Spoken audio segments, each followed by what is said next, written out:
दोस्तों, आज मैं आपको नोट मेकिंग बताने जा रहा हूँ।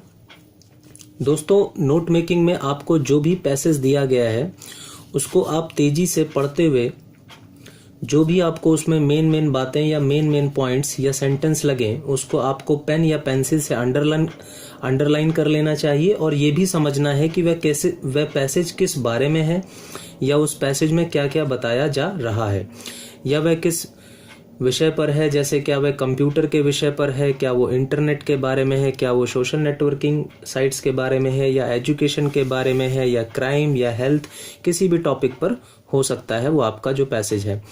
तो ये आपको उस पैसेज को पढ़ते हुए अंडरलाइन करते हुए समझना भी है ताकि आप उसका टाइटल सही से समझ सकें और फिर लिख सकें। जब आपको पैसेज समझ में आएगा कि किस विषय के ऊपर है, किसके बारे में है, तभी आप उसका टाइटल, उसका हेडिंग बना पाएंगे। और जो भी आपको उसमें मेन उस पैसेज में बातें लगे उस पर आप जरूर अंडरलाइन कर लें।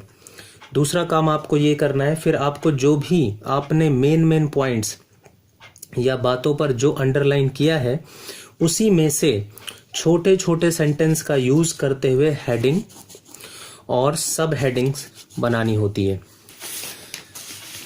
और तीसरी बात दोस्तों, आपको हेडिंग और सब हेडिंग बनाते समय कंप्लीट सेंटेंस या लंबे सेंटेंस या लाइनें नहीं लिखनी चाहिए।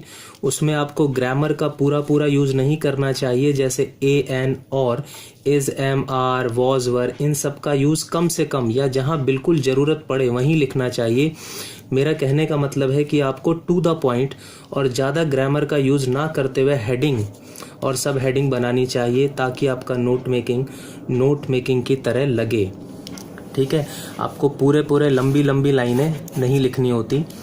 ठीक है दोस्तों, इसमें ग्रामर का इस्तेमाल या यूज़ नहीं करते हैं और टू द पॉइंट छोटे लाइन का यूज़ करते हुए, छोटे सेंटेंस का यूज़ करते हुए हेडिंग और सब हेडिंग बनाते हैं। तो आपको समझ में आ गया होगा दोस्तों कि इसमें इस वाले ये जो पोर्शन है, ये जो आपका इधर आपको टाइटल शो करना है, इस वाले पोर्शन में आपको ग्रामर का इस्तेमाल नहीं करना है। टू दी पॉइंट और छोटे सेंटेंसों का यूज़ करते हुए हेडिंग और सब हेडिंग लिखनी है। ठीक है, एब्रीवेशन इस तरीके से आपको कम से कम 4 दिखानी होती है। देखो ये मैंने कर भी रखा है। ये चीज़ आप इधर भी लिख सकते हैं, इसको यहाँ भी लिख सकते हैं और ऐसे भी लिख सकते हैं, वो आपकी मर्जी है। तो कम से कम जो है इसमें 4 शो करनी होती है। और फिर समरी दिखानी है आपको। समरी जो है आपको 80 वर्ड्स में लिखनी है और ये आप बॉक्स में भी बना सकते हैं और विदाउट बॉक्स भी लिख सकते हैं और इसमें विद ग्रामर आपको लिखना है। तो ये जहाँ से भी आपने ये चीज़ें लिखी थी, उसी जो भी आपने इसमें लिखा था, इसमें मतलब ये जो भी जहाँ से भी आपने मेन बातें इसमें लिखी थी उसी को आपको अपनी लैंग्वेज में बना करके इस समरी में लिखना होता है। अगर आप नहीं लिख पाते हैं तो आप मतलब पैसेज में से स्टार्टिंग से 1-2 लाइन लिखते हुए, फिर बीच की कुछ लाइनें 2-4 लाइनें लिखते हुए और फिर एंडिंग की 2-4 लाइनें लिखते हुए ख़त्म कर सकते हैं। अब दोस्तों बात करते हैं कि एब्रीवेशन हम कैसे लिखें। तो एब्रीवेशन लिखने के 2 तरीके हैं, मैं आपको बता देता हूँ।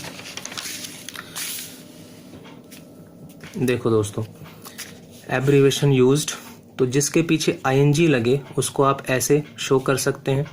जिसके पीछे शन लगे आप उसको ऐसे शो कर सकते हैं, जैसे ऑर्गेनाइजेशन, एजुकेशन, सन लगा हुआ है TION, तो आप इसको ऐसे शो कर सकते हैं, ऐसे शो कर सकते हैं। जिसके पीछे AL लगा हो, जैसे नेचुरल, इंटरनल, आप ऐसे लिख सकते हैं। और जिसके पीछे मेंट हो, जैसे देखो मेंट, तो आप ऐसे शो कर सकते हैं। जिसके पीछे ED लगे उसको आप ऐसे शो कर सकते हैं और एंड को आप ऐसे दिखा सकते हैं। ठीक है, तो ये तो दोस्तों इस तरीके से भी कर सकते हैं। और आपके स्कूल में जो टीचर बताते हैं वो कुछ ऐसे भी बताते हैं, वो देख लेते हैं।